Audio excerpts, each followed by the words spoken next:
challenged you to be able to introduce yourselves, and so I will practice that. My partner said, "Well, you're being awfully woke," and I said, "Well, yeah, that's me, woke, you know." First of all, I am Michael Oakley. I use the pronouns he and him, and I live and sort of retirement work in the land that at one time belonged to the Mia Mia people. That is the land between the Great Miami and the Little Miami. And they were part of the Shawnee Nation, and then also part of the great tradition of mound building, the mound building worship centers that are throughout Southern Ohio and Northern Ohio too, but not as much.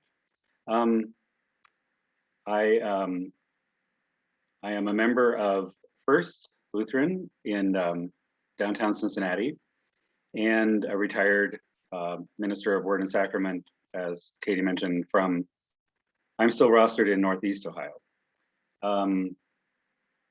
So I think we can just stay in one group with 9 people.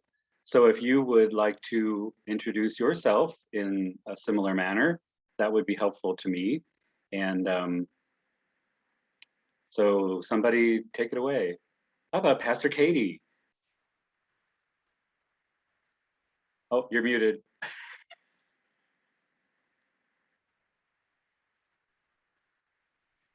Two weeks and I've forgotten where all the buttons are.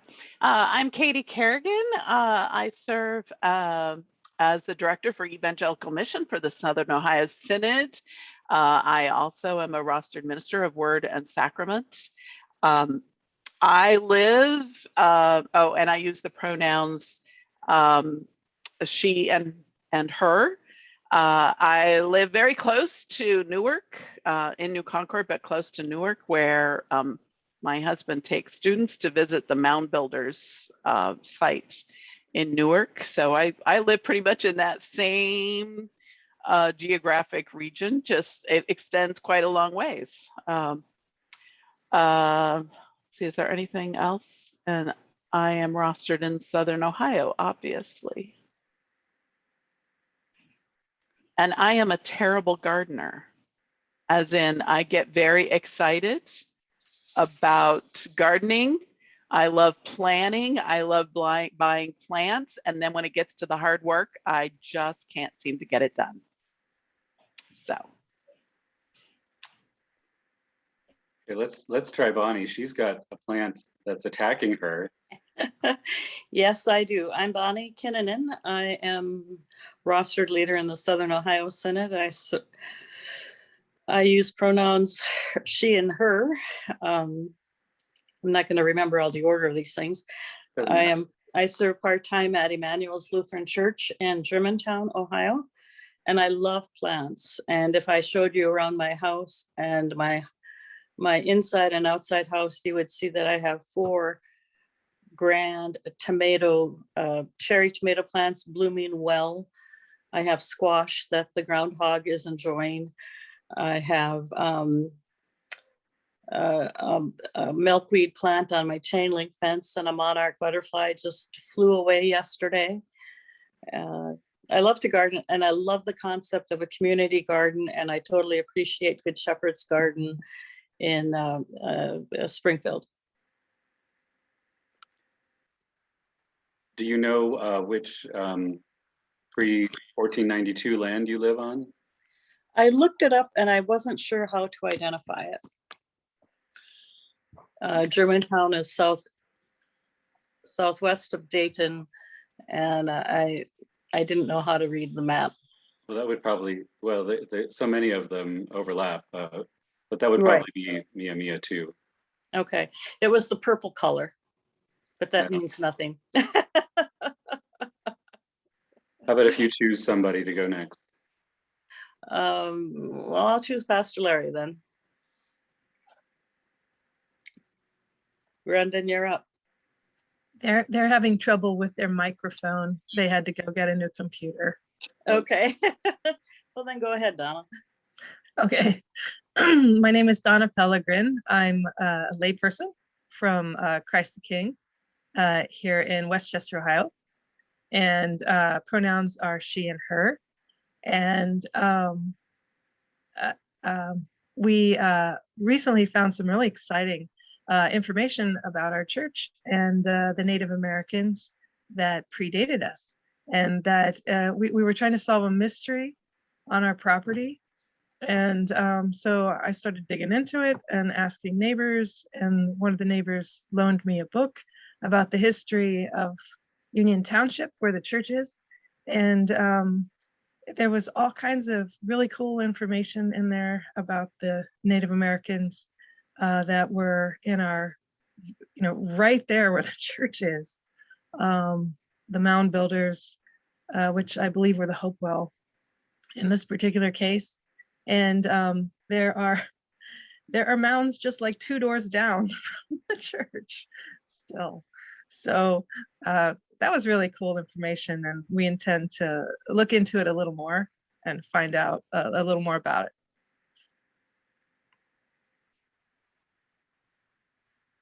Oh, do you want me to pick somebody else? Please do. Okay, I will pick Julianne Smeck. Thank you. Good morning. My name is Julianne Smeck. She, her, hers are my pronouns, and I'm the pastor of Hope Lutheran Church in Columbus, Ohio. I have just been there not quite 2 years, and we do have some gardens at the church. Here at my home, I've struggled to establish a garden because there's a rabbit that is a problem, and we're learning to negotiate property. But I can't remember who mentioned the monarch butterfly. I do at the moment have, well, I had 8 caterpillars, but 1 turned into a chrysalis this morning, and 2 are in their J's. So it's an exciting morning here. Yeah. In terms of Native peoples, and where the church is, the best I could do was Shawnee. And Michael, I know that you were much more precise than that, but That's good. okay. Tell me where Hope is. What Hope, community? so it's in Columbus. It's in the Driving Park neighborhood, south of 70. Like if you know where the Miller Kelton exit is. Barely. Okay. South. Is there a neighbor? What's the neighborhood? The Driving Park neighborhood. Oh. Well, Children's have a- Hospital is less than a mile away, which I guess now is nationwide, Children's Hospital. So that we are east of that, okay, on okay. Livingston, just off of Livingston. Wow. Can't More place it information at than all. you needed. No, I know where it is now, but I can't think of it. My maps of Columbus are somewhat old, so in my head. So, Understand. oh, would you like to pick someone else? Yeah, Diana, do you want to go next? I'm Diana Google, and I did not do the pre-service stuff, so I'm not even going to try to fake my unpreparedness. I'm, I don't know, 3/4 time at the Lutheran Church of Our Savior in Lancaster, and I'm a 1/4 time along with Pastor Brian Dillahunt at St. Peter's in Lancaster.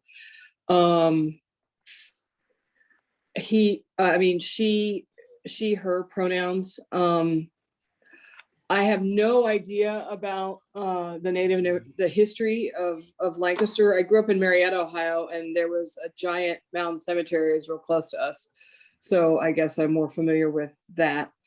I have about 6-foot raised bed made out of concrete blocks lying on their side in at my home. And in the holes of the blocks, we alternate marigolds to keep the deer out, and onion sets And then my lettuce crop, I sow around the tomato plant so I don't have to weed as much. And it's mostly gone, I think, but we had a pretty good haul this year. The better haul was what I got under the snow this spring. I had more lettuce than I've ever had during the season. And my tomatoes are absolutely out of control. If they all ripen, it's just going to be obscene. And I also grow herbs in pots. And I've thought about community gardens for years, and there was a really powerful piece on Weekdays with Ann Fisher a couple months ago on WOSU about a place in Columbus where they had a great community garden and the guy decided to sell it and redevelop it. And so they were talking about community gardens and all of that kind of stuff. And I'm a part of a 5-church coalition, Lancaster Lutherans Together. And the one thing my little church has is some land. And I'm thinking maybe we could create little by little raised beds that all 5 of us could then maintain, because we're all doing blessing boxes and all that. So I don't know if that answers whatever it was that I didn't read about in the introductory stuff, but I gave it a shot. You get a B+. Thanks. I just didn't want, I wanted to come clean. I didn't want to try to fake it and act like I actually did. Very confessional. Because you know what? I just didn't think about it till 10 minutes before. And it's like, oh, introductory stuff. Shoot, missed that. So there you go. Okay, you get to pick on somebody else now. Okay. Well, Susan, how about you? Hello, so my name is Susan. I also go to Christ the King in Westchester with Donna. She, her pronouns. And it's interesting, as Donna said, we've discovered how much Indigenous, awareness, evidence. Well, duh, of course, they were everywhere. In fact, 2 of our local elementary schools are named and Hopewell, which are the Anglo names for people who we do not know what they called themselves, but the mound builders. Also, besides Miamia, the Shawano, which is again, all the names that we have for the indigenous tribes are usually what we call them.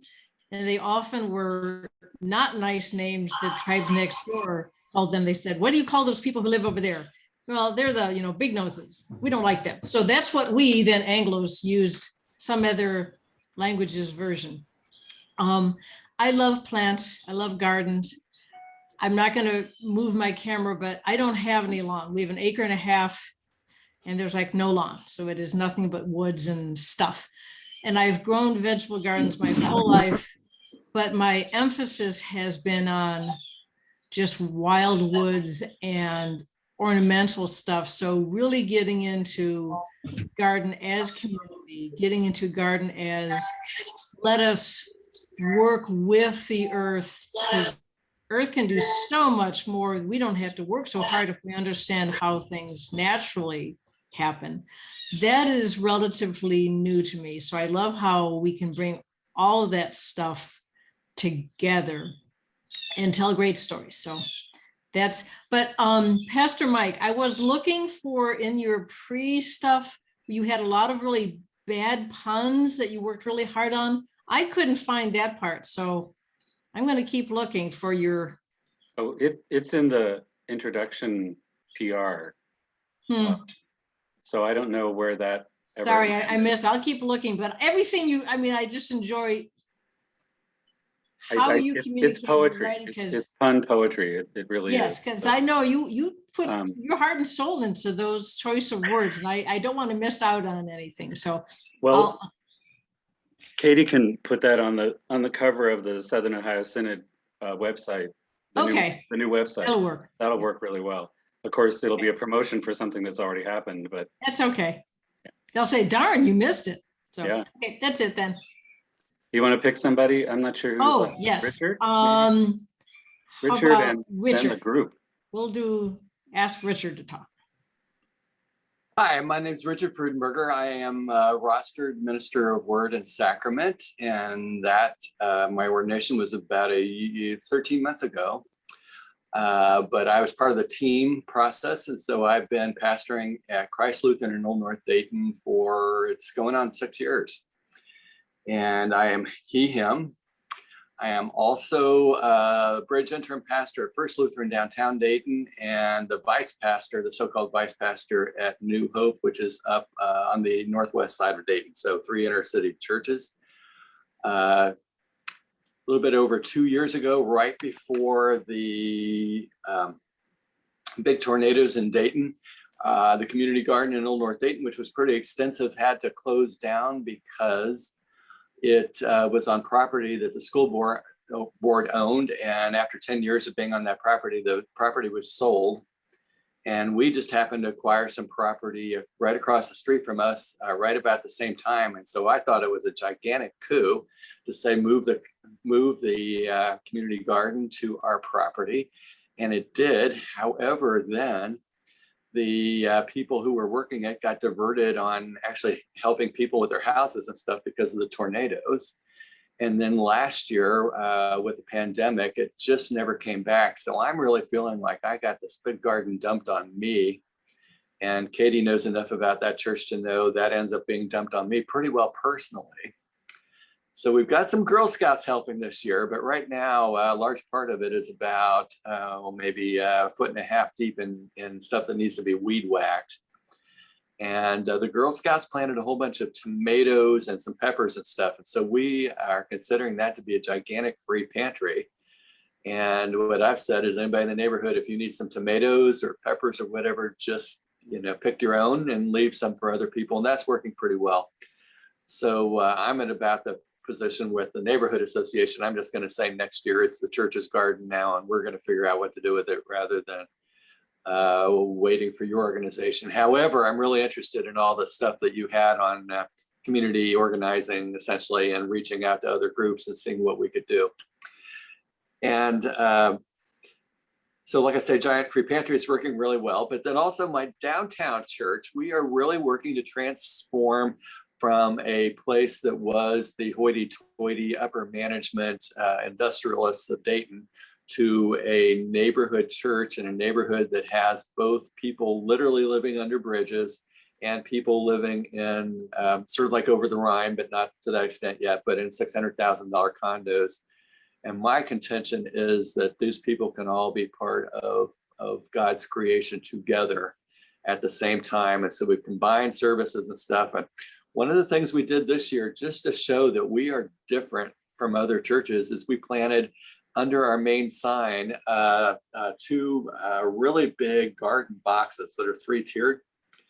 And one of our members had a bunch of plants that she had grown, and we've got tomatoes and cucumbers just spreading out all over the place with a sign that says, Jesus says, feed my sheep. So we're trying to show that we are different downtown church, not to denigrate any of the other downtown churches, but we're the ones who want to be with. And very shortly, we're going to be handing out tomatoes to whoever walks by. Cool. So that's why I'm here today. All and right. then also a little advertisement in November. I'm the presenter on Dinner Church. So. Okay. And who has, the Indians, Miami Indians is the best I can find. Yep. Yeah. All along Thank the you, Great Pastor Middle. Richard. Yeah, we So- shouldn't forget, while we're advertising for future conferences, our friends at Christ the King, are they still on for September? Yeah. Yeah. Yes. They're doing creation care. That would be a good. Be exciting. Yes. Yes. Who needs to go still? Larry's group, Pastor Larry's group needs to go.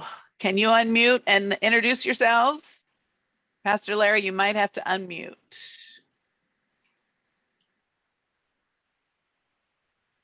There we go.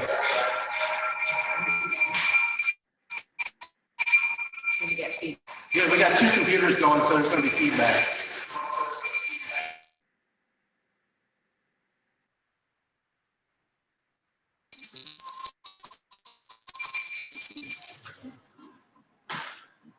Yep. That on Pastor Larry's computer, his mic's not working.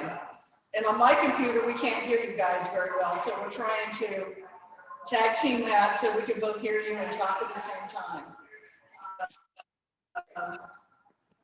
That's still kind of nuts. So introduce yourself. Oh, I'm sorry. So my name is Deb Bocking, and I'm Angela Barber. And so this is our fourth summer of having a community garden behind our church. We started out very disorganized and not really knowing what we were doing as far as growing. I mean, we were kind of gardeners. We weren't organized. We're very blessed to have a gentleman that has the West Jefferson Oasis in Springfield. His name's Terry Frederick. And so he donated raised beds for us. They're kind of pallets. We also donated dirt, and he donated, which was what, 16 raised beds? 16 raised beds, yeah. And our community involvement as far as using the crops and what we planted has grown over the years. And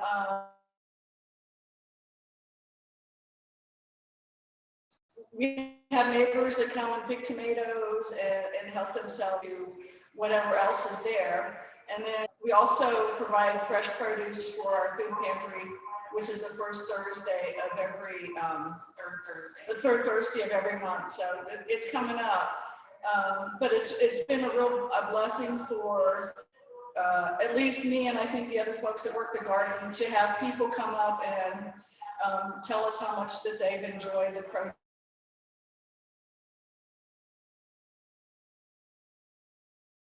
Gardens. And I just last week had a gentleman that said, you know, I came and picked, gave me a few more tomatoes that were ripe, but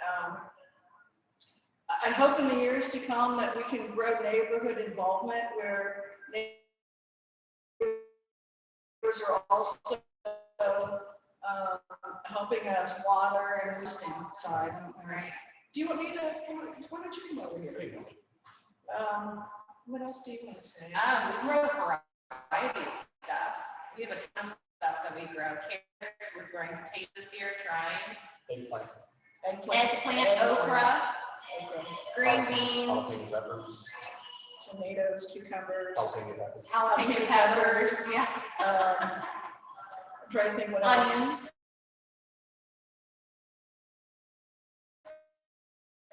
Onions. We also have a couple beds that we recently, in addition to our youth that build a pollinator garden at the front of all of our raised beds. So we kind of have all that. We do.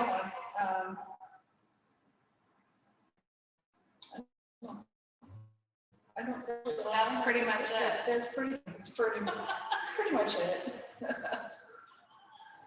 So, but thanks to Angela and Pastor and a couple other people, our garden thrived. I just can't. I'm always amazed to go out there and see the stuff, the produce that's growing, and the number of that we've been able to harvest, especially cucumbers this year. What is it with the cucumbers? Bumper crop cucumbers. I don't know. So that's really all I have. And how old is your garden? This is our fourth summer. And so over the years, we've learned to do a job of rotating our crops and not putting things together and spacing tomatoes out so they're not on top of each other because they're too close. And we've also kind of learned that if we empty a bed of something, like early on, we had onions planted.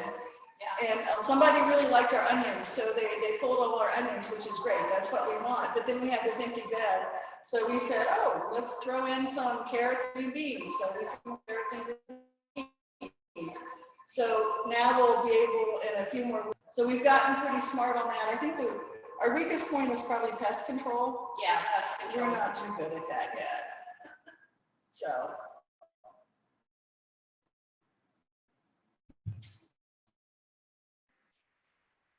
Well, thank you all for introducing yourselves. And the other thing I want to add, I've recently is to maybe set up a table out in our parking lot so people will come and get more produce, because the tomatoes here, tomatoes are easy to see.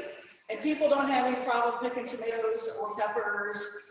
But the things that are hidden a little bit more, like cucumbers, if you don't know where a cucumber plant is, you can't find cucumbers. Same way with green beans. So I'd like to in the future be able to maybe just inform them a little bit more of what things are and where they can find other vegetables that might not be too obvious, and then also set up a table so people can just walk by and pick up stuff. So that's it. That's where that's Yeah, we're open to suggestions. Yeah, we're looking forward to this. Well, thank you all So you for can mute us introducing now. yourselves. And sharing your experiences so far with gardening. It sounds like everybody's in different places, which of course is cool. And one of the things that I was hoping to do today was to not only talk about gardening itself, but how it connects us to the community.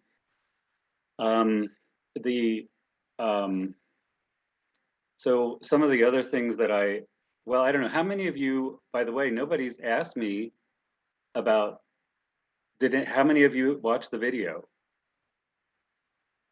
Okay, so anybody have a question, like what I haven't done yet? No? You didn't want to know who the shoes belong to? Sure. Okay, so in the video, I talked a little bit about my gardening history, which is ancient. My ancestors have been all Northern European folks, by the way. I'm sure you can't tell. Have been in Hamilton County, some of them since, well, for almost 200 years, and probably very instrumental in destroying all of the indigenous mounds in Cincinnati. In the video, for those of you that didn't see it, which was, that was torture to do, by the way, Katie, that was really torture. I just never, ever again. But anyway, I talked about my gardening history, and one of my favorite gardeners in my family was my great-grandmother, Sophia Magdalena Meyer. That was her maiden name. And then she was married to Mr. Gravenkemper and had 3 children with him, and he died. And then she married my great-grandfather, George Hanfbauer. So she actually used all of her names.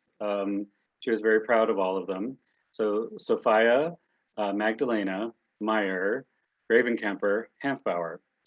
And she lived in a place which is known in Cincinnati, in the northern side of Cincinnati, as Wooden Shoe Hollow, because it was an area of German truck farmers. And she was famous for her white celery. And she wore her wooden shoes. These are her shoes, literally her shoes, from 1 or 2 seasons. I'm not sure how long they lasted, to float around in the garden. Now, she was obviously not Dutch, and other people, not Dutch people, used wooden shoes. She was Deutsch, of course. Her garden was absolutely important to the survival of her family, raising 6 kids. There's various stories about what happened with my great-grandfather, George, whether she apparently said most of the time that he died, but other people in the family said he didn't die when he was still living at home. So you can draw your own conclusions. But she raised, these 6 kids on celery. And do any of you know Cincinnati at all? The Clifton area, the Probosco Fountain is she would supposedly take the horse-drawn wagon with her celery to Findlay Market up Clifton Avenue, water the horse at Probosco Fountain, which is why it was there, and then back down to Findlay Market. So quite a woman. So I have a long history of gardening, personal, and then if you saw in the video, the serendipitous kinds of things that happened because of the community garden is what I want to encourage you in. And it sounds like some of you have already had those kinds of experiences. Richard is particularly telling us about, there was a garden, then there was no garden, then they had land, and that's exactly the kind of thing that happens with community gardens. And what I want to encourage you in is relaxing and letting the Spirit take you to these unbelievable places that you might not otherwise have gone just because you were digging in the dirt and planting a tomato. All the connections that you can make because you are simply out there outside of your building, which is another really important thing. You're outside of your building and people can see you. Yes, Richard, go. I've actually found myself at 10:30 at night doing some watering and talking to people because it's an urban area and we have a fair number of people out walking and there's street lights right there and just amazing conversations. Yep. So when you have the time and you can let yourself have that time just to be. Well, and there's a lot, we're overwhelmingly clergy here, but it's a really great opportunity for lay people to witness to their faith in a very practical way. It doesn't take a lot of training. You're just talking about vegetables and about pests and about dirt and what the dirt's like. And the dogs that walk past with people. True.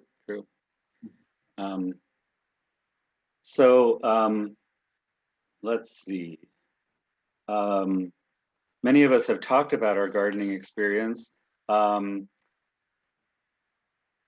of the things, let's see, do we have enough people that we should break into groups, do you think, Katie? I don't. Thank you so much for your advice. I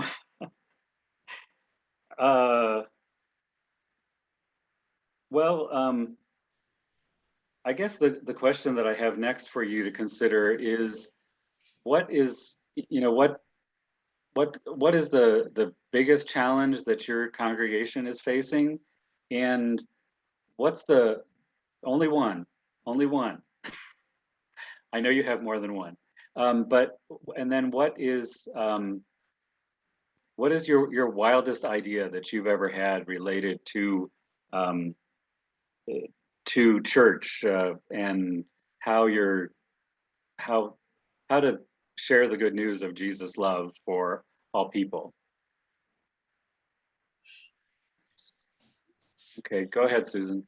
I'm actually going to let Donna speak to the wildest idea because I bet she might come up with one or two. So maybe we can tag team and just say I'm giving a tease, because we at our church have 8 acres of ground. We said, why in the world did the Senate way back when want us to have 8 acres? And we just sat there like Richard, or mowing. Sorry, it was Mike, all the grass.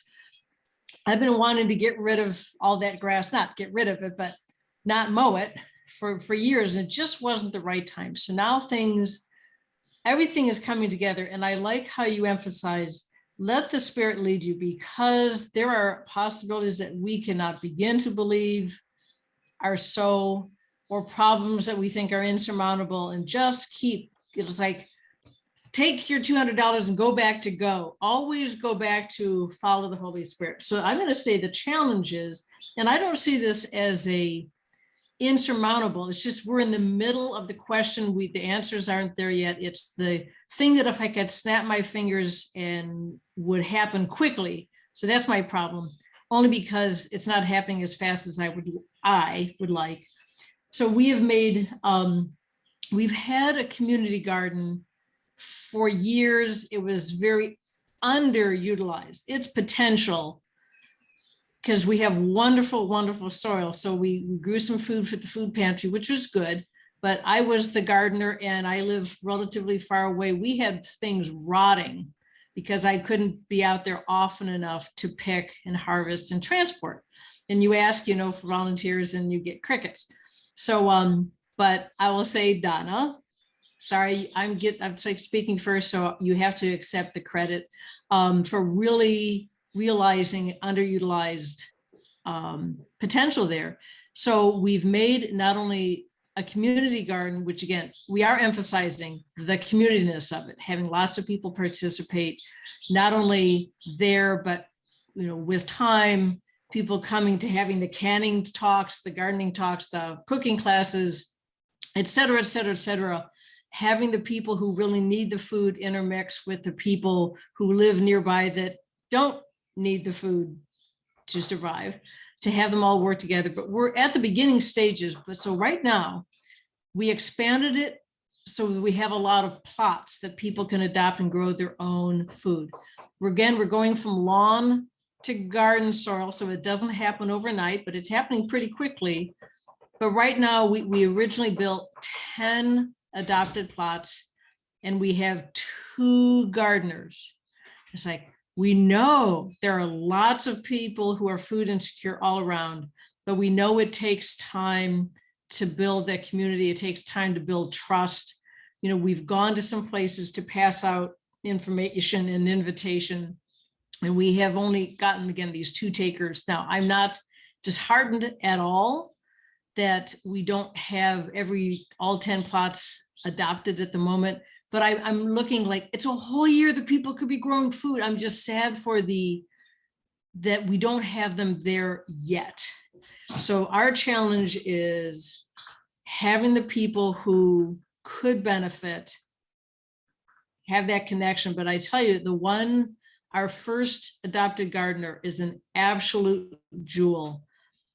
She's a city girl from Mexico City, doesn't know diddly about growing anything. She loves flowers, but she's never grown vegetables. And she has this beautiful plot. She comes with her little girl, and her little girl is 3rd grade, and the little girl's friend. We also have a forest nearby that we're reforesting, restoring. It's a meditation trail. The little girls love playing in the forest. They love catching the insects and playing there. So again, this woman who I know her very well, she is food insecure. She's giving away cucumbers and other veggies to other people. She takes care of the other garden that she doesn't need to. She's just loves being part of the community. So she just telling her friends, her family, her neighbors, you know, I do have absolute faith that we will have more gardeners at our garden. I just want more people to know about us sooner. So that's my biggest challenge. I think once we have more people, the community will be easy. And again, I'm just, you know, we need to be open to where is the Spirit taking us, so we find those people. So I'm gonna, if I may, pass it off to Donna for what is the wildest and craziest thing that you think could happen in our garden. And I'm going to say garden with in parentheses, because again, we have our 8 acres are not all, it's 2 acres of woods. You know, you do have the church in the parking lot, but there's 3 acres of lawn. What could you possibly do with 3 acres of lawn? Well, first I need some clarity from Pastor Mike. Did you want the craziest thing or that relates to gardening, or just the craziest thing related to church? Either one. Actually, let's go not with, I'll let you have 2, Donna, because I know you. You can do one of each. Okay. Because what I want to point out is that they're related. So that's the goal here. Okay. Because it's just so hard to choose. as far as the craziest thing idea that I had at church was probably involved Susan's husband, Bill, because we have a wild Easter vigil where lay people and staff write skits and to tell the story, to tell the Easter vigil stories in a often humorous way. And the craziest thing I've ever done was I wrote one called Stop Your Blubbering Isaac. And it was about Abraham and Isaac. And it was told from the point of view of adult Isaac, who was played by Susan's husband, who was at Heaven to Help Us family therapy, talking about why his dad tried to kill him. and and that was a lot of fun. Might have gone a little over the top because I wasn't asked to write another one after that. But that was probably the craziest non-gardening thing. And then just everything we've done at Christ the King was crazy from the beginning regarding the grounds. It was crazy to start a prairie. It was crazy to think that our tiny congregation could restore 3 acres of woods when couldn't even get enough people to pick the vegetables in the vegetable garden. It was crazy to expand the vegetable garden when we didn't have enough people to pick the vegetables that were there. And that's your fault, Mike, because you were the one that said we could go bigger with that. I just passed that on to Susan. But everything we did was like we had no means, no way to do it. But somehow every single thing turned out spectacular, and we benefited so much from all of these projects, and it brought in people from outside in every single case to bring it about. Okay, I've gone on and on, so I'm done. Well, No, thank Donna, no.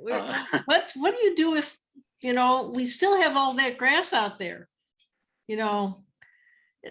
Certainly we said once we find people to adopt these 10 gardens, then the garden just gets getting bigger. But, to grow food out along the road, like you said, the sign that has the veggies. Yeah. But, the idea of a food forest where I'm so glad that people are bringing up land acknowledgements.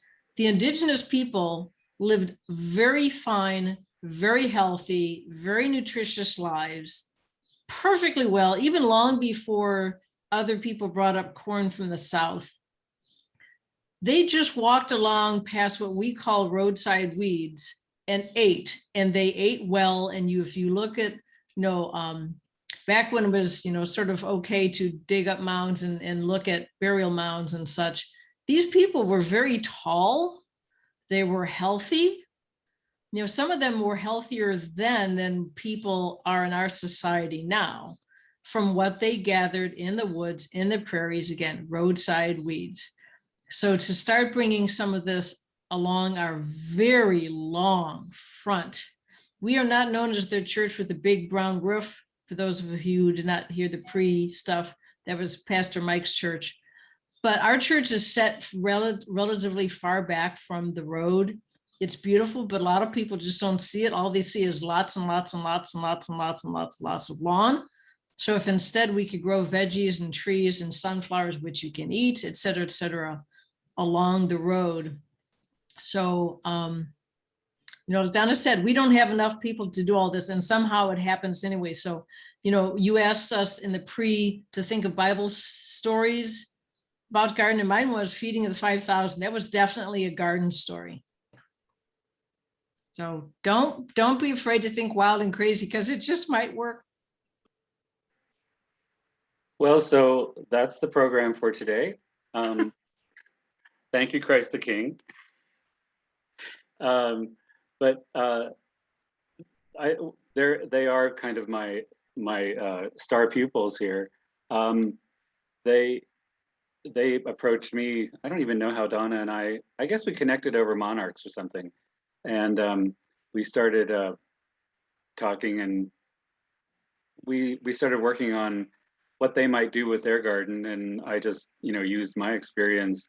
And by the way, I am available for free if you do want consultation throughout, whatever you're working on. Let's see. They give the example to what I'm trying to promote here this morning, which is that, one thing leads to another. There's all kinds of possibilities. And one of the things that I said in the video, I think, was that we at Redeemer, we kept on, before we kind of took our hospice attitude toward let's go out with a bang and not worry about it anymore, whether we're going to survive for another 5 years. We kept worrying about, could we do it? Can we do it? Can we do it? And I think I often think growing up and being part of the American Lutheran Church, where we had this thing about, you can't have any fundraisers or anything because you can't invite the community in to support you, may have been part of somehow deep in me that I was like, oh, I can't ask the community to help do a church project. That's not right. We need to do it on our own. And suddenly there we were with, reaching out to the community, just like you heard Susan and Donna say, and inviting them in. Oh my goodness, wait a minute. What is that, Katie? Oh, that's evangelism. And, and we didn't even do it on purpose. It was just an accident. It was because we had all this land like Christ the King. Now, so let's hear from Richard. He's unmuted, and tell us more about what's going on with all these places that you're involved with. Do you need some help? I think that get you. We're working on that. Good grief! How many churches are you working with? I have 3. Oh my gosh! Yeah. But I have this wild dream with the garden at Christ that I haven't been able to pull off yet. But what if from the first daffodils that come up in the spring until the last blooms that fade in the fall, anybody in the neighborhood who had a birthday or an illness or something got a big bouquet of flowers? Just spread, I go to some farmers markets and you see people just smiling around the stand that has all the flowers and stuff. And I think something could be done with that. Would be an idea. Now, one of the things that you mentioned before was that you have all this property and you have a garden going. Have you had a chance to look at any of the materials that I sent? The one with I glanced through it. Yeah, the one with Connecting, we have a new group that just moved in a block away. It's called El Puente, and it's a Latino group that they work with kids and families and just caseworking, really. But they had a small summer program, and so we ended up, one of our garden squares is El Puente's little garden. And so the kids had planted some seeds just to see what would happen. And they each had their cup. And I was over there for something and I saw that. And I said, oh, you want a place to plant those? And so they've got one of their squares. So yeah, trying to connect with people. Right. So, and that's one of the fun things that happens is that, it starts to snowball and you make all kinds of connections that you may never have before. Yeah. That would be my dream, and try to reassemble because, like I say, the neighborhood has been through a whole bunch of trauma, and a lot of the people who are involved in that kind of thing really have been taken up for 2 years. So trying to do a little bit more planning going into next year and get some enthusiasm going where we can. And the community garden had never had individual plots. It was always that it was all together and come and work and take a few things if you want to. And some of it went to a local food bank and the like. But And we have that in conjunction now. The lot's divided into two. Half of it's a garden and half of it is now a fenced in play space for kids. So seeing what we can do to interact with some more kids. But yeah. Yeah, one of the things that that Christ the King did is there is a children's garden as part of the, I don't know how it's turned out. I haven't had time to get out there. They're a bit, well, they're not as far from me as they are from Susan, but so I don't have any excuse, but I haven't been out there to see how that's grown, but it has some fun things in it for kids to interact with. Yeah. So, well, one thing that I would think of for Christ the King, it's been big up in Dayton, and the company that did it didn't have it this year, but grow a really big field of sunflowers and then tell people, come take portraits of your children and your families and the sunflowers. mm-hmm. I totally agree with that. And I am pushing that idea just as hard as I can. Yeah. Well, imagine if you could do a plot that's even maybe 20, 30 foot wide by 50. Oh, bigger. I bought They've got so much room. I've already got the seeds, and they're Native American seeds. They're called Seneca Sunflowers. They only grow 6 feet tall, and they produce a head this big with edible sunflowers. And we didn't get that done this year because I don't know, we did a great big community garden, but but it is on the list, and I will die trying. Plus, hopefully it's not that bad. And I was at what I think was the first Monarch Fest and really impressed by that. What if we can't talk about that. We can't talk about that. Can't talk about that? That's next month. Yeah. What if there were a sunflower maze in the fall? I know that's just you and I, like we think alike. Well, that's just yeah. One of the things I'm going to save Christ the King from confessing is that they sort of live in suburbia. I live in a condo complex, and we've been having this conversation about controlled vegetation, severely controlled vegetation, that those of us who grew up in the 60s watched our parents enjoy.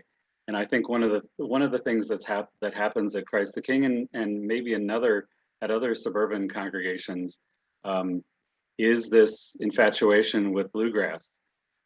You must have pure bluegrass with nothing else in it, and that's one of the challenges that Christ the King has, is the suburban attitude of we love our grass, and they do have plenty of it that they could share with sunflowers and other things. So it's happening. A quick note, we did have to make a bunch of new grass a couple of years back. And that really did need to be grass at the moment because it was taking a very large quantity of water very fast. So you needed something that could take the brunt, the force of the water. But we did plant a lot of clover in with the grass. And also, again, I'm going to thank COVID for all of the tragedies, and we do not need to name them because they are legion. But there are still good things that came out of COVID. And because of that, we couldn't mow our lawn as much as we had in the past. As I said, I had always wanted to just mow bunches of it less. Doesn't hurt the lawn. The entire back, no one could see from the road. None of our members actually ever went back there. So there was no negative, but just even mowing it every other time or every third time, you were saving that much pollution, since mowers are much more polluting than a car. You're not cutting off the flowers, et cetera, et cetera, et cetera. So we had to. It has to look like a golf course, Susan. But the thing is, we had to mow half of it. And I actually put out little flags to outline the area that is going to get mowed less often. Our men's breakfast, and nothing, I would say that most people would say that most of the people who are in men's breakfast are on the slightly more conservative side. So here they are in the parking lot observing all these flags. I was expecting a mutiny to arise once they realized that we were not going to mow all of the lawn to the same degree every week. And they went, oh, okay. So that was like, well, we've been not doing this for years, and we could have done it years before. So don't be afraid to be wild and crazy and bold, because you might get oh, that's okay. Well, we live in the land of Scots. I believe it's an Ohio company, and monoculture and everything. And you go clear back to Tocqueville talking about lawns in the United States. So, but somebody mentioned something about different neighborhoods. And that's one thing I'm toying with next year is all three of my churches are inner city, but it's sort of different kinds of inner city. So downtown, we've got a bunch of people we connect with in a senior citizens low income tower who, if I could get them bus passes to take the 10-minute bus ride to Christ Lutheran, which actually has a lot. I know some of those people would love to work on the garden. So I've got to be careful with the people in the neighborhood of the neighborhood garden that it's our community garden, supposedly, even though they're not stepping up, but I could make these connections with other churches and people. One of the things on the resource page is a series of videos. Where is it? That talks about, you know, how to acquire gardens in various places. So you may, you know, look around. You know, you don't have to have the garden at your church. You may look around the facility you're talking about and see if there's someplace there that you could, you know, do a garden in that spot rather than giving them bus passes to go somewhere else. Yeah. Katie, I think, are you going to suggest that we take a break? I am. And I could tell. since you've raised it, I'm going to, but I was going to say one thing that piggybacks off some of this conversation. One of the things I have learned a lot about and try to raise with people when I'm working with them about how to sort of open up their church to their neighborhoods more effectively. And one of the things I've learned about is inadvertent negative messaging that congregations engage in. And a lot of these are, quite frankly, middle-class values, which can be accidentally, inadvertently, and to those middle-class folks, completely bewildering negative messages. And one of them is pristine landscaping.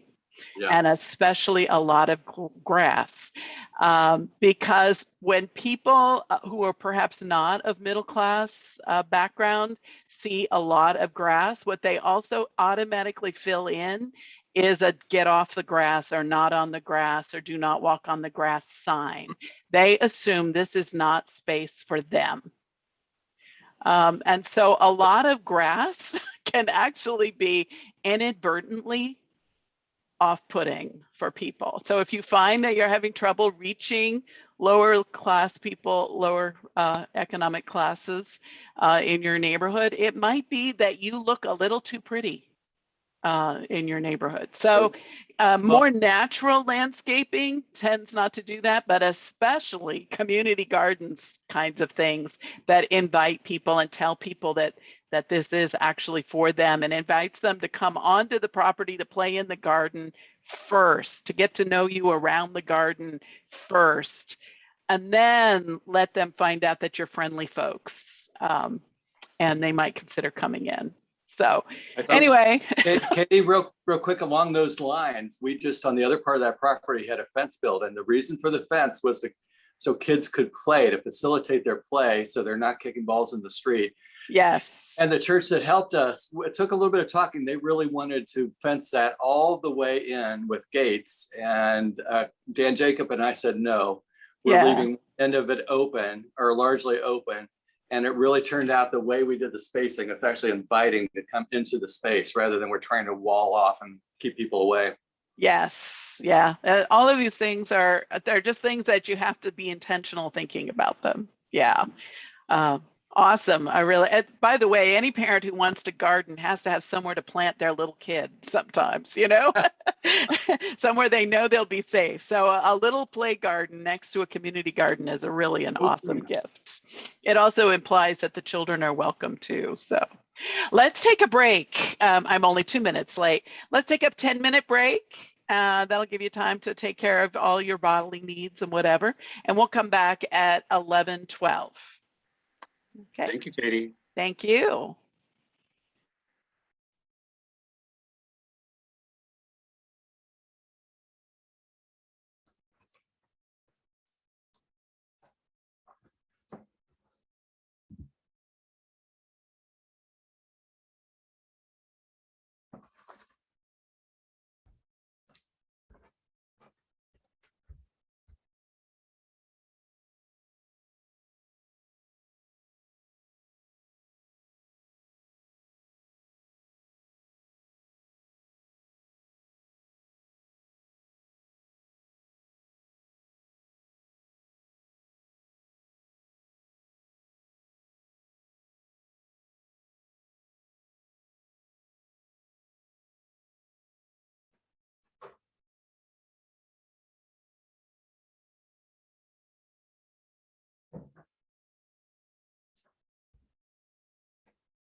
Okay, it's 11:12.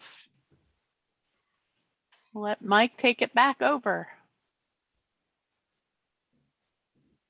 Who just asked about hydroponics? Good grief. Wonderful idea. I know nothing. Probably Susan does. Well, just for those who may not know what it is, I always associate with China. I don't know that they are the only ones who do it, but it's sort of like a closed loop. You grow fish or things that live in water concurrently with plants. So the plants are fed with the water that is full of fish poop. And then the fish eat the leftover from the plants, and you grow it all together. And it is a real thing. It works. It gets taught in school. There are businesses. There's actually one here near us in Batavia, which is kind of like a rural, half city area. And they sell their vegetables and herbs and their fish to the city of Cincinnati, or to restaurants in Cincinnati. Yeah. Called hydroponics. Yeah, I think that Trinity in Lakewood, before they sold their building, was looking into doing something like that. They didn't have a lot of room, so they could,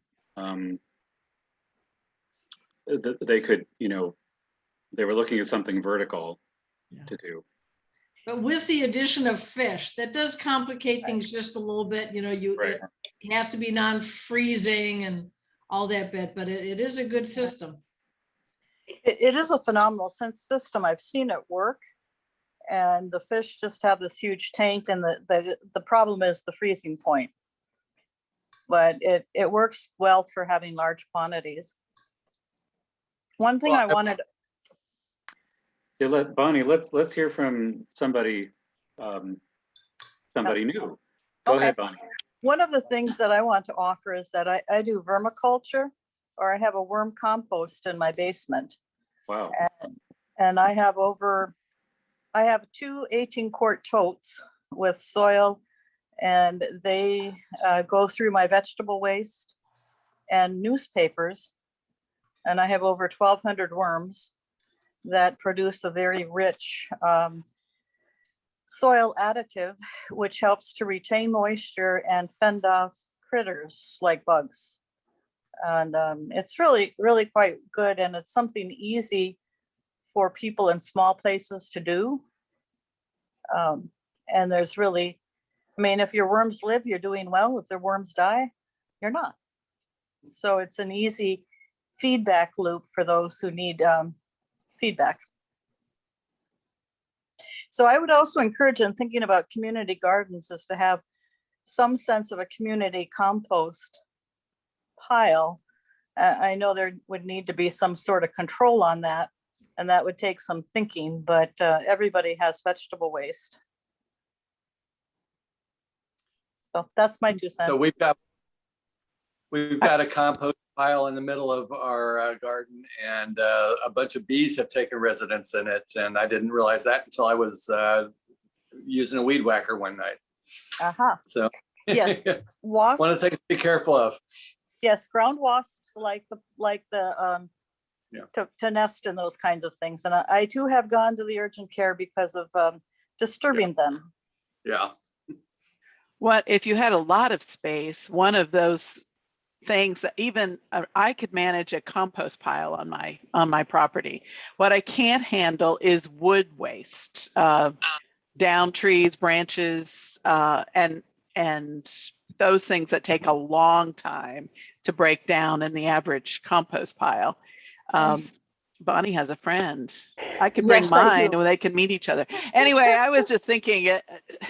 So I happen to know of a church whose off service that it offers to the community. One of its ministries is metal waste collection, metal recycling, and they just have a huge. And I was just thinking, if you had a lot of land space, a kind of a program of dealing with wood chip, branches and that kind of stuff, that kind of garden waste would be a gift. And also, I guess this is a creation care issue as well. So maybe it'll come up again next month. But it's a need in most suburban areas. They just can't handle it.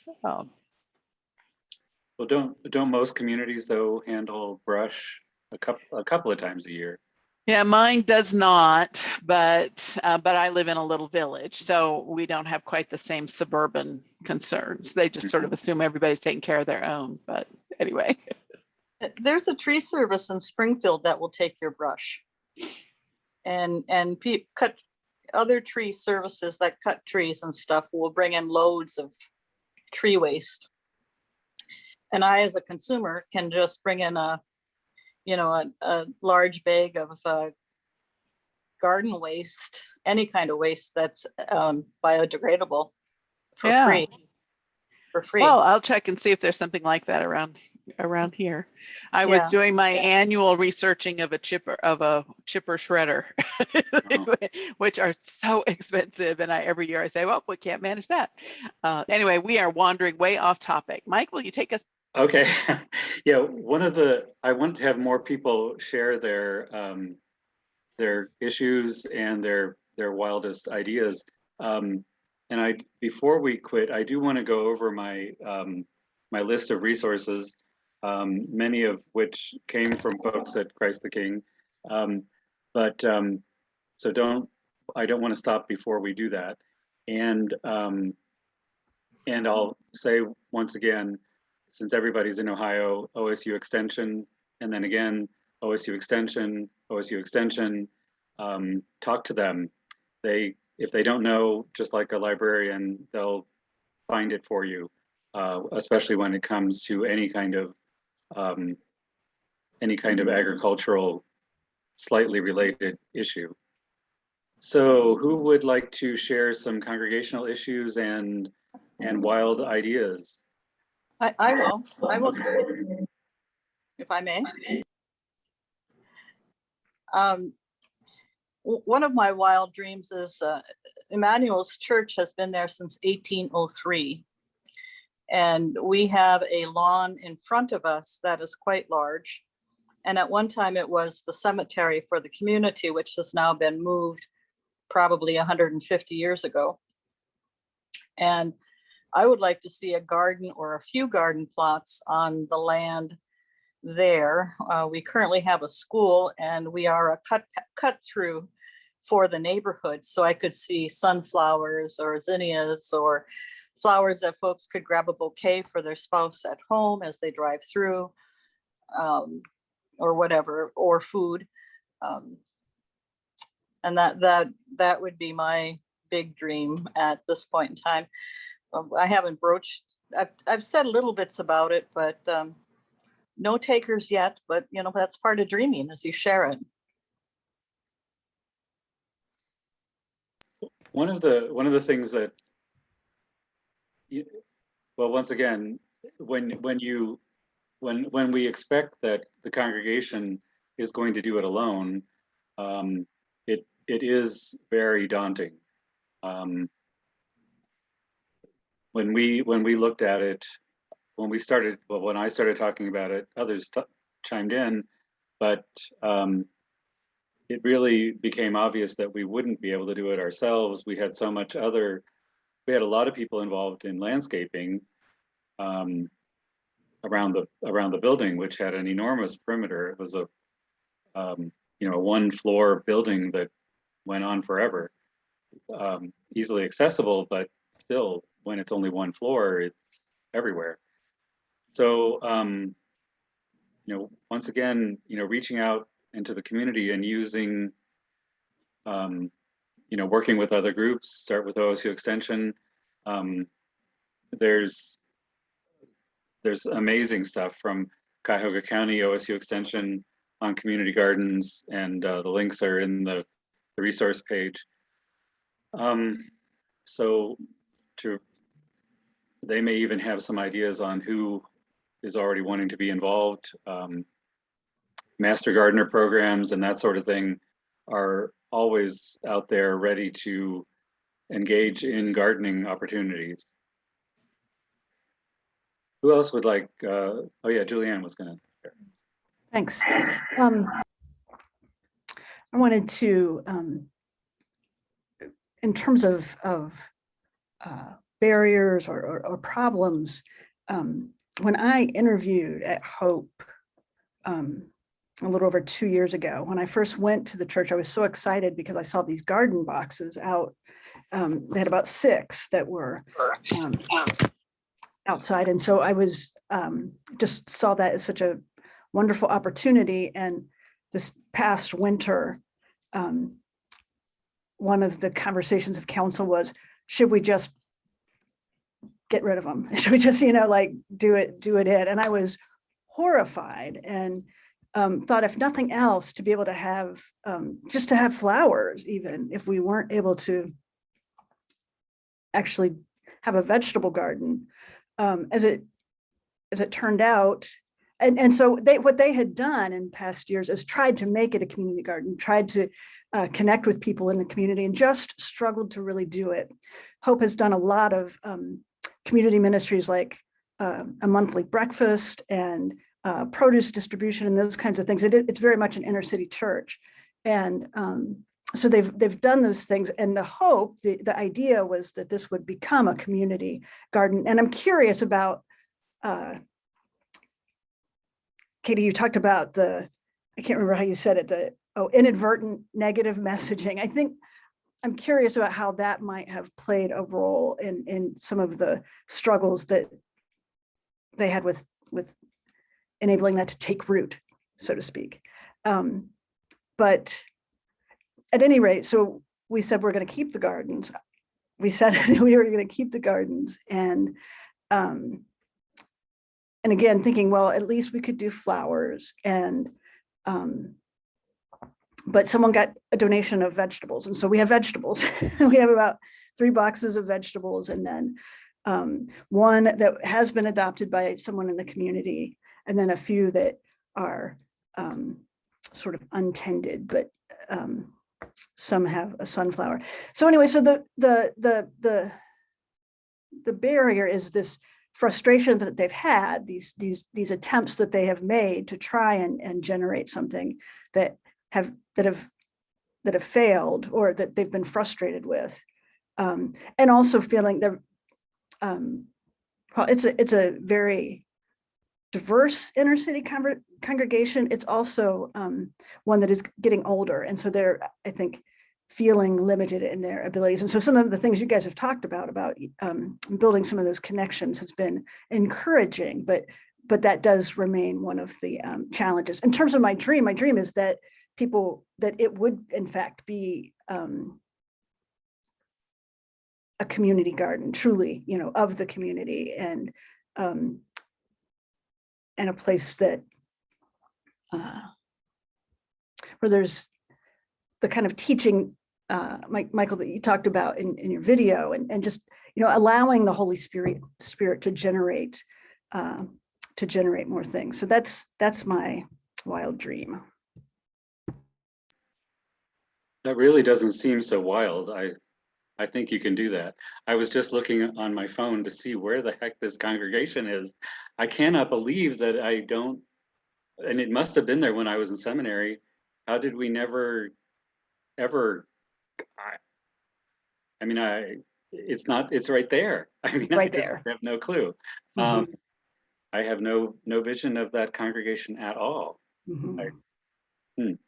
And it has a very interesting history. So that also kind of surprises me a little bit that it wasn't being discussed at the seminary, because its history would have made it the kind of congregation that seminarians would have been really excited about, an intentional effort to integrate, which is still very much a part of their identity. So that's kind of interesting.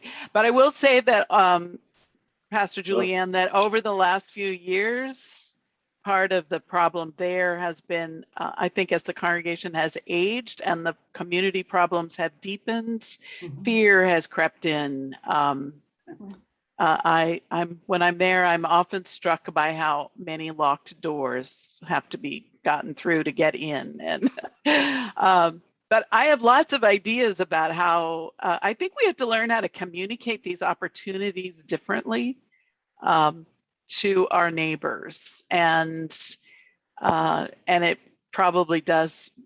It's not that they're hard, for instance, I used to be a part of a community garden. By the way, I was terrible, but I was the one that came to say, would you please weed whack yours down? It's covered in weeds, and you're not doing anything. They sent out somebody to round me up. But at the time, but it was a well-established community practice there of community gardens and making spaces available.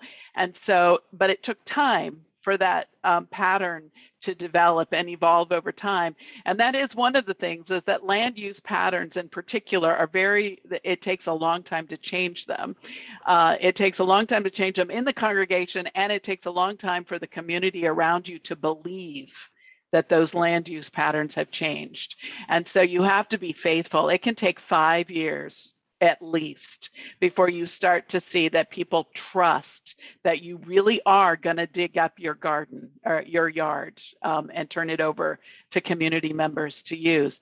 But you can be really intentional about advertising that opportunity to people. If nothing else, a big sign that goes up in the very early spring, community lots available. See this website, to inquire at this website. I love that. Yeah, That's wonderful idea. And so you kind of combine the old with the new, the online with the with that sign that's right, so that people wandering or in the neighborhood say, oh, well, I don't have room in my backyard for a garden, but there's one just down the street. Julianne, I was also trying to remember, is there not a school relatively close by?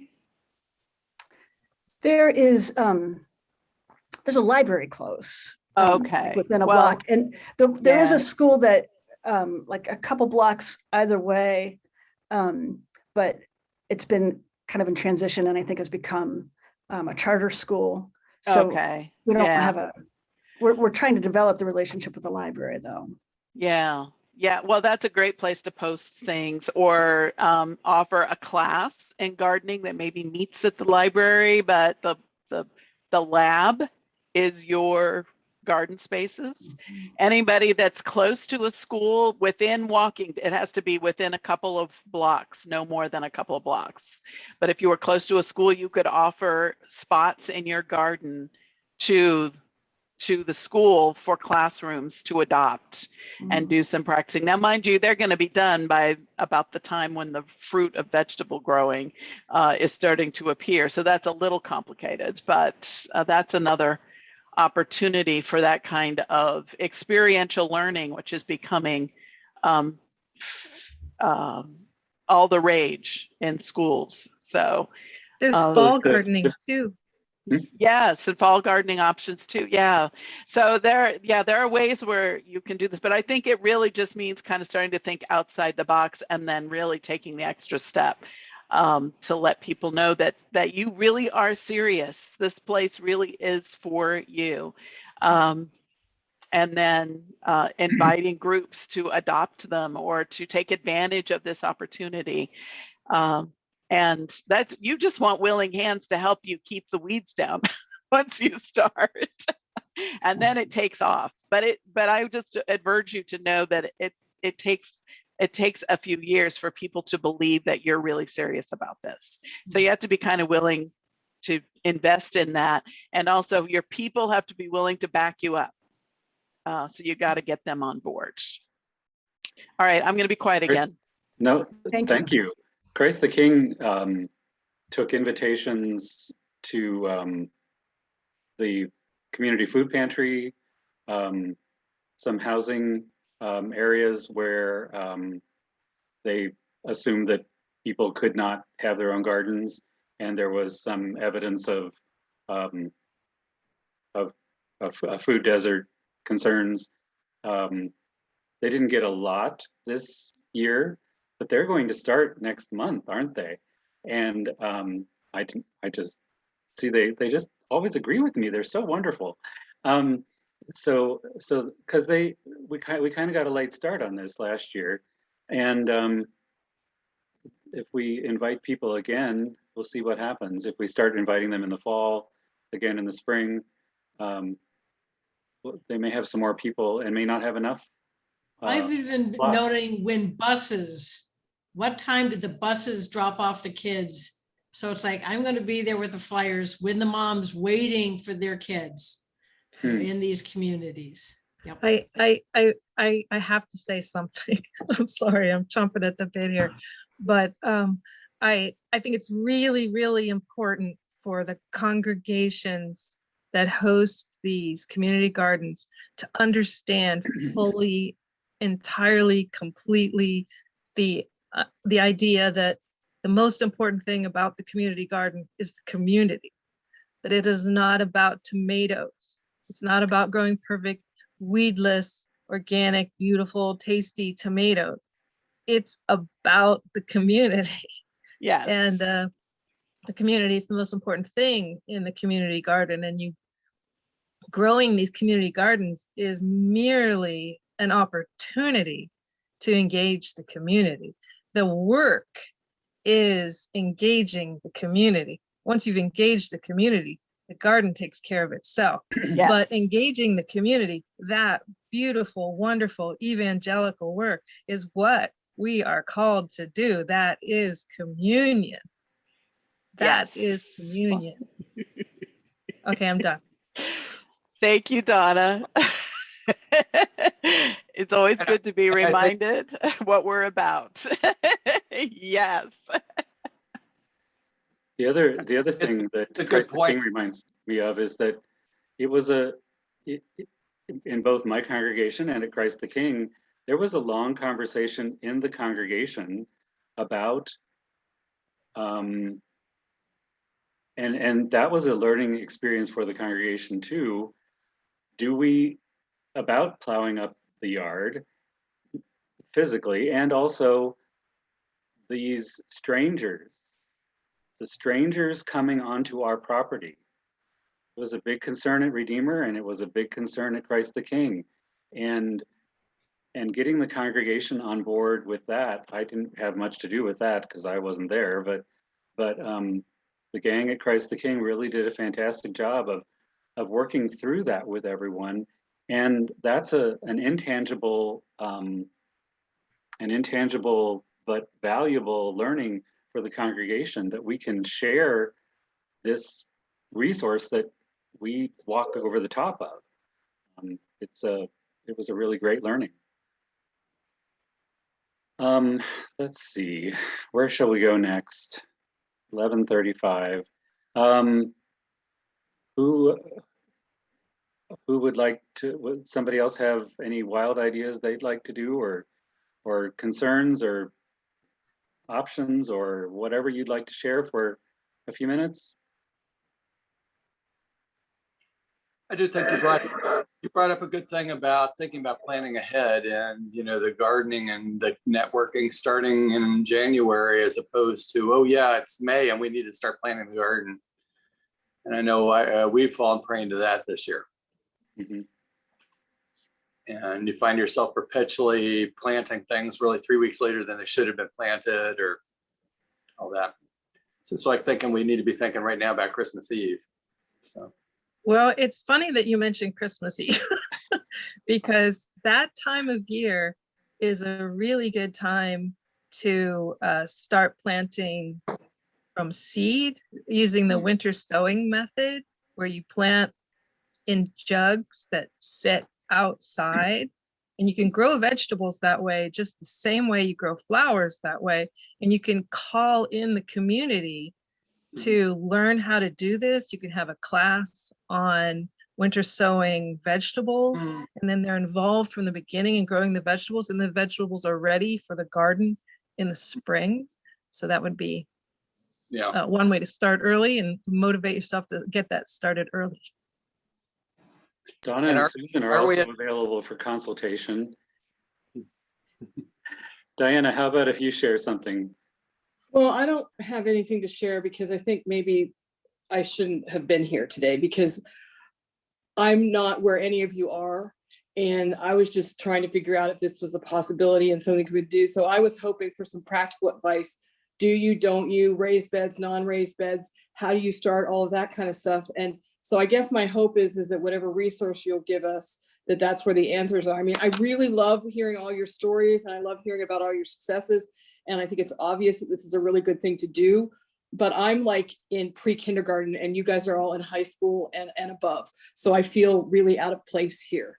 Oh dear. So are there going to be some answers in the resource page so that I'm not You betcha. utterly frustrated? And like I said, Susan and Donna and I are available to consult on actual gardening things. We do, well, they know a lot more about it than I do, but we can talk to you about all that stuff. And there is a tremendous amount of stuff in the resource stuff. Especially that's why I want to go over it, because I tried to make sure, and Katie wanted me to make sure, that this wasn't about how to garden exactly, because that there's a lot of information out there. Like I said, OSU Extension. Did I say OSU Extension? You know, they are amazing, and they will come to you and they will take you by the hand. They could probably even make a great gardener out of Pastor Kerrigan. They are amazing people. So yeah. But I hope we inspired you, Diana, and that you'll keep working at it. And really, we will help. Well, and the thing, I mean, I'm familiar with OSU Extension. I mean, I and all that. It's just sometimes when you read stuff, it becomes so overwhelming and difficult to whatever. And I've gardened my entire life. I mean, I have so many bad 4-H gardening experiences. It's not even funny, you know. Apparently you shouldn't take vegetables to judging that you don't know what they are because you thought maybe they'd tell you, you know, that kind of thing. So it's just I appreciate the resources. So thanks. But sometimes when you read it, it's hard to get it. What's your burning question? There's many experts okay, here. So actually, practically, do you just dig up an area, or do you create raised beds? Because our congregation skews really older, and each, even Lancaster Lutherans together, it tends to be somewhat older. Yes. Do you make it easier folks to be able to work it, or do you just do it because flat? I mean, the thought was to just sort of start small and maybe do like a 10 by 10 foot plot, and then if it worked, keep adding on. But I don't even know if that makes sense, you know? You've got it. All those things. Yeah, that's it. You do all of them at the same time. I've seen really good articles and plans and stuff where you can even make in half barrels or something or other, but it's raised so somebody in a wheelchair can wheel up and start doing some gardening. So if you've got some older people, maybe, you know, a set of 6 of those. A few years ago, there was a big push to encourage gardening among the food insecure. And one of the suggestions they said was start with kiddie pools and plant in kiddie pools. And so this can work in places where the congregation is not entirely sure about this. Right. And so that feels like it's not a permanent digging up of the grass. And they got 6 pools and got people to adopt them, basically. And you don't really even have to go that big. Praise the King. I don't know, where did y'all find those gigantic pots that you had? Or were they weren't even pots, were they? Or yeah, my background is in the nursery business, so they're just what they plant trees in. But you know, I literally fished them out of a dumpster. So I'm very grateful that they did not go to the landfill. So if you get connect with the right people, and we had this little demonstration of containers so that if someone lives in a very small piece of land or they're in an apartment, to show what people can grow even in a very small, again, a whiskey barrel, a pot. Yeah, it's all about education, both for us learning about better ways, as well as showing everybody, regardless of your situation, there is a way you can grow community. And like Katie said, it gives you a trial run that isn't permanent. So that if, you know, heaven forbid, I don't know what horrible thing could happen by planting something, but the congregation decides absolutely we don't want to do this, you dump the barrel out and take it away. You're not forcing anyone into anything, and you're demonstrating, and that may be the beginning. Question a little bit. Because when we started out, we actually did a soil test first. So I really highly recommend doing a soil test before you start anything. We have raised beds, they're wooden raised beds. They were donated to us. We have really good resources.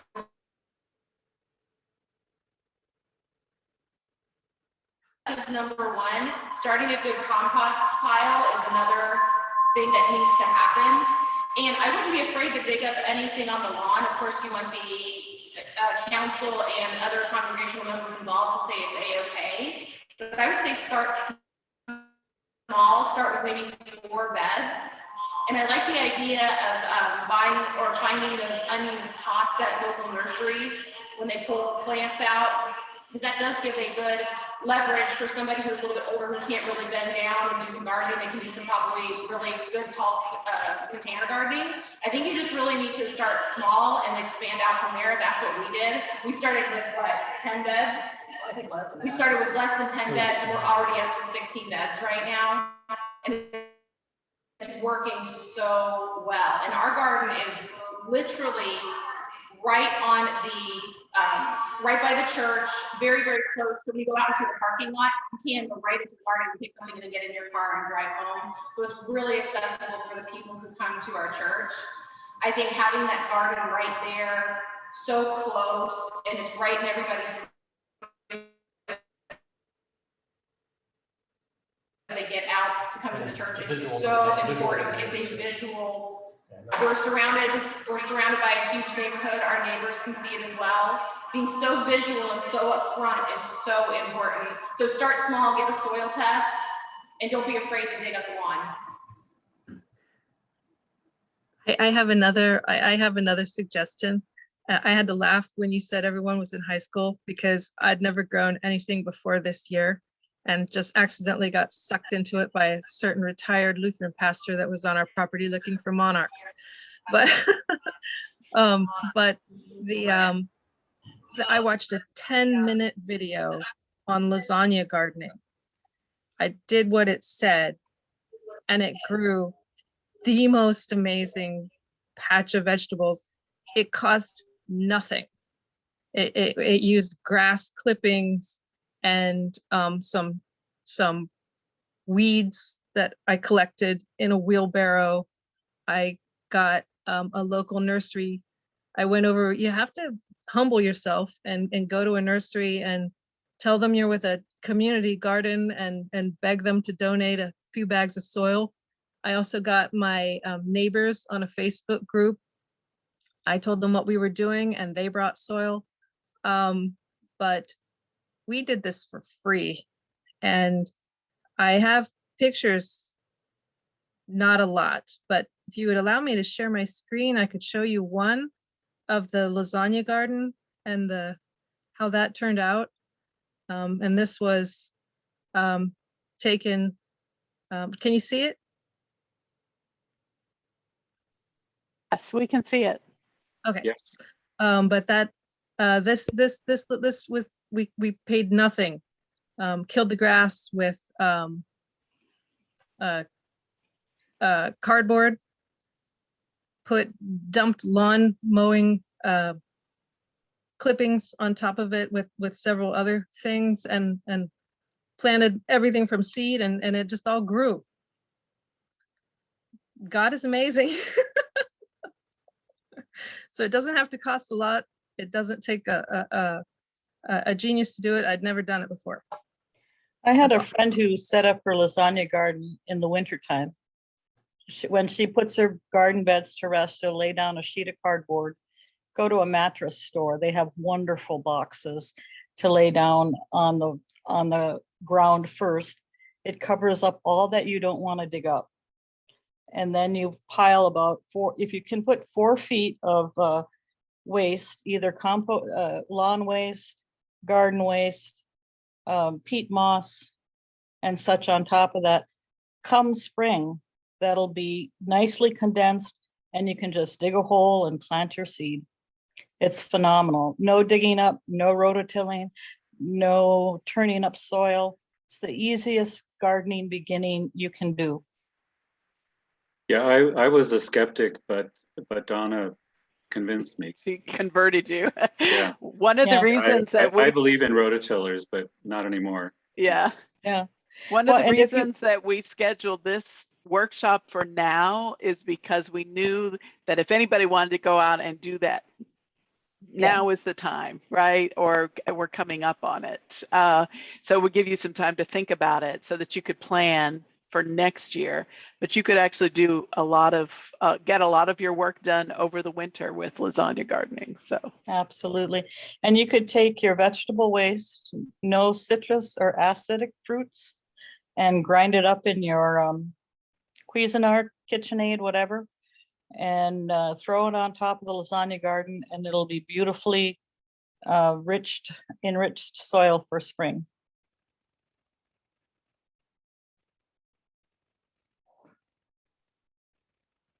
one of the things that we haven't talked about at all, and I'm just going to throw this in as a reason to consider doing this kind of thing as well. We are not as far along in this country as they are in Britain, where they have been really focusing on how healing gardening can be. And so there are lots of good, we tend to focus so much on food production and meeting the needs of those who are food insecure. But there are actually really important non-tangible ways in which gardening is good for people by connecting them with what God is doing in the world. So the world needs a lot of healing right now, and that is any kind of gardening. It doesn't have to be just, it doesn't have to be food gardening, but even the planting of flowers, for some people, that can be a tremendous healing outlet. So keep that in your back pocket too, as an argument that a church could contribute to its community, a space where people can be healed by getting their hands dirty. Yes, definitely. That's when you work on, if you use that page that is visioning for your community garden, that's one of the things that usually does come up as a way of being healthy in mind and spirit and body. It's a very holistic experience in so many ways. So along those lines, over at the Biltmore, which is middle of downtown Dayton, senior citizen low income center, we go over there every week and take cookies and stuff and just sit and talk and pray with people. But they have a big planter in the front where people gather that's about 6 foot round. And the city didn't plant it last year, I noticed. So this year we arrived with a bunch of pansies earlier in the spring, and then later some wave petunias, and the glow of people to help plant those. And then people who are bringing down, a jug of water when it's dry, and just having that bit of prettiness right there, I think really has helped a number of people.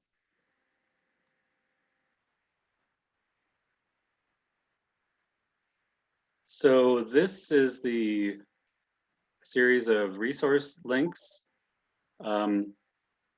Sorry, I didn't acknowledge that. That was great. Thank you.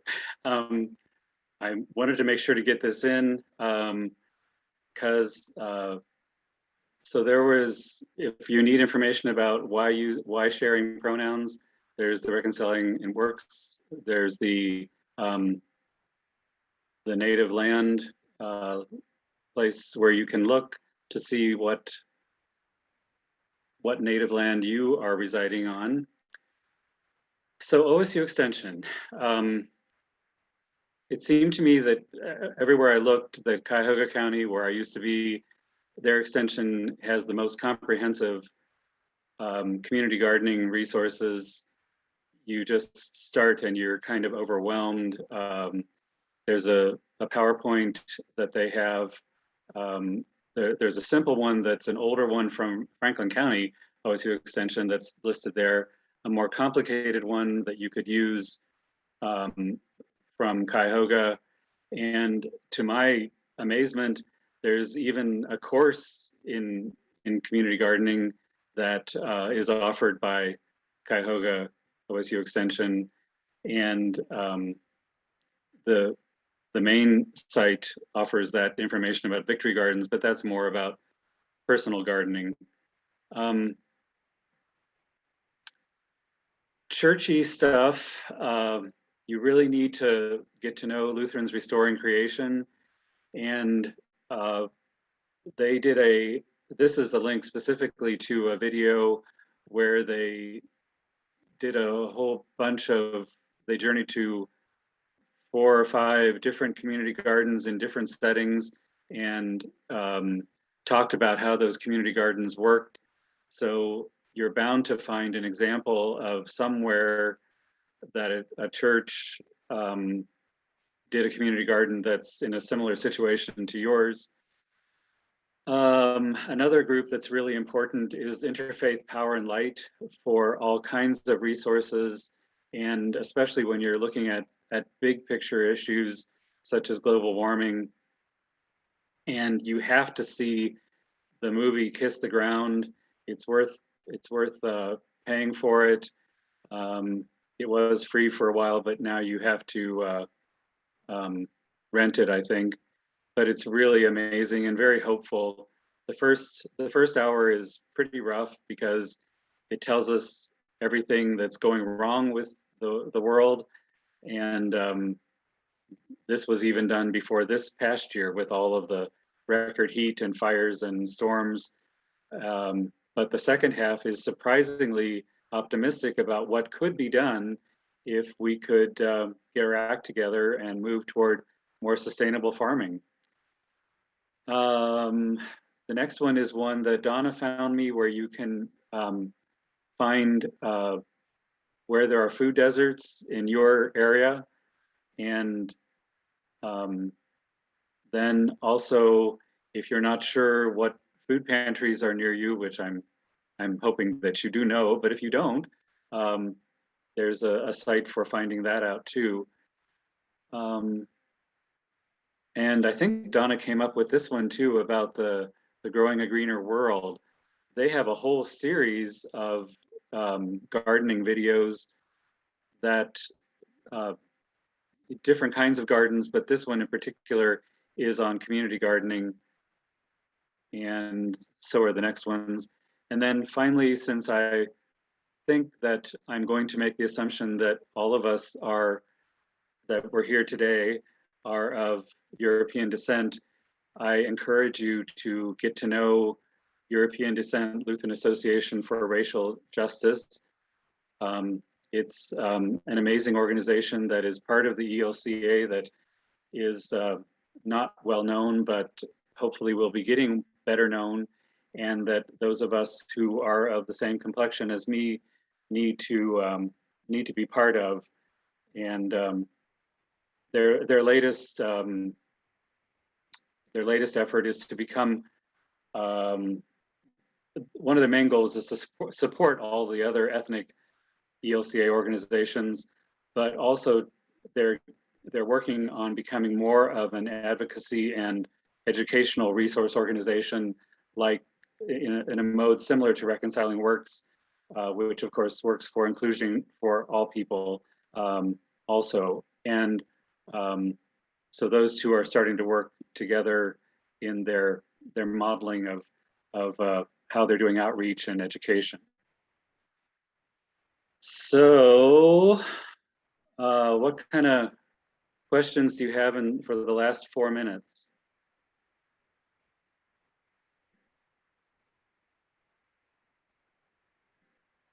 All of those resource pages were either sent to you in an email if you registered, or they are still on. They're still on, Katie? Okay. They're still on the new amazing website of the Southern Ohio Synod of the ELCA.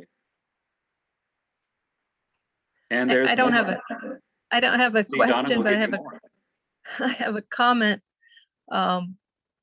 Back from your original intro video, Mike, when you described the first community garden project as because your church was in hospice care, and you decided, well, what the heck, let's just let's just do this. Why not? I think it reminded me of Thelma and Louise, like, let's go out our way. Let's have some fun doing this. And what a blessing that turned out to be. And I just want to say, way to go. That was a wonderful, wonderful decision. And those of us that are not quite in hospice care yet, we've got to, hold hands and go over that cliff, also. So thank you for that. Sure. Well, it wasn't really my idea. It was one of my colleagues who just retired also, but I picked up on it. And it was something we were spending so much time and energy worrying about how we were going to keep this institution going that we were getting really distracted from doing what we were supposed to do. And it's probably an attitude that most congregations should have. It's not the building, it's not this organization, it's not the ELCA even. I mean, I think we're all to the point where, we know that something new and amazing and different has to happen. Someone used to say that every congregation would benefit from a case of amnesia. That is, we're held back by our past. But I also think that many people of many congregations would benefit from excising that part of their community brain that thinks they have to be responsible for the future, instead of leaving that to Jesus to handle. And by being locked up, hemmed in on both sides by their past and worry about their future, they're absolutely afraid to move in the present. And that is a form of death and stasis all by itself. Yep. Yes, very much. I like to tell people, do you want to spend your old age sort of crawled into a corner in a fetal position, mourning what was in the 50s, or do you want to be able to greet Jesus someday with his high five and say, I tried this or I did that and we had fun? Exactly. Yeah. And all of that can happen in your community garden. So how do we wrap this up, Katie? Is there something that we have to, I have a way that I was going to do it, but do you want to give an advertisement for a future? I do. I want to just give an advertisement for a couple of future events in September. Our Vibrant Church Conference is about creation care ministries, led by our intrepid leaders from Christ the King in Westchester. And I'm really very excited about that.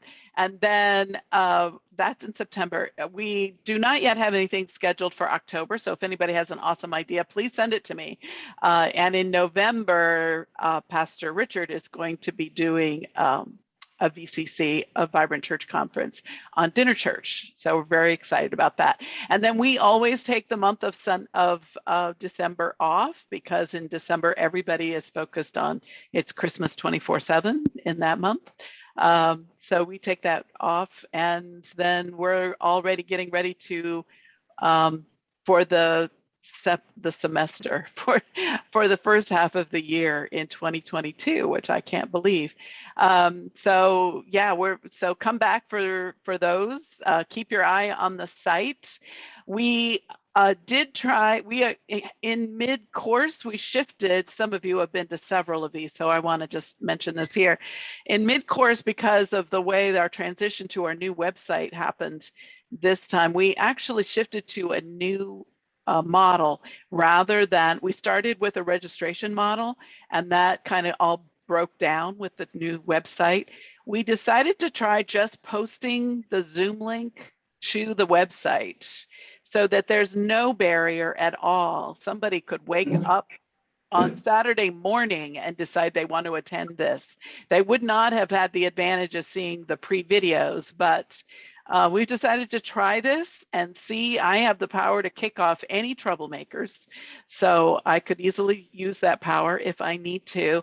I think it removes a barrier. And so, but if you have any thoughts about that, please send me an email. If you have any concerns, let me know about that. I think we will be trying that for the short term and see how that works.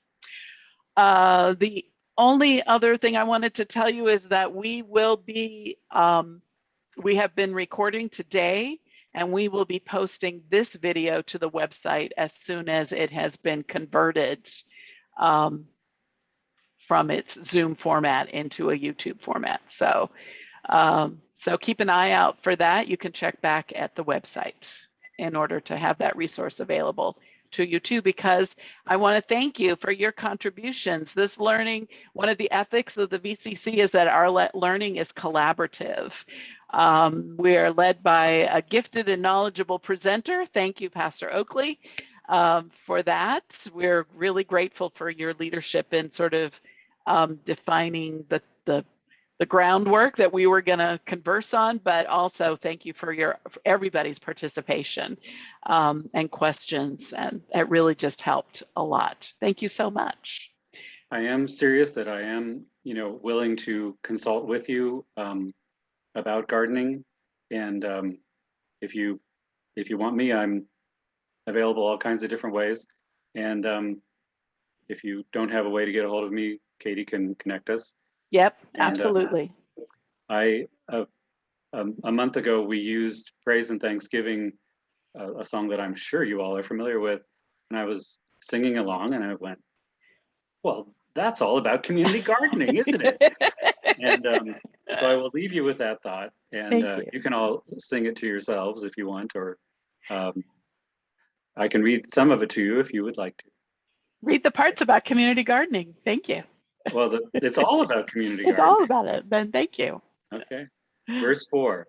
Then will your blessing reach every people, freely confessing your gracious hand. Where you are reigning, no one will hunger. Your love sustaining showers the land. Thank you for joining me and listening to me. Amen. Thank you all Amen. for your participation. Thank you, everyone. Have a great day. Take care. Thank you. Bye. Bye.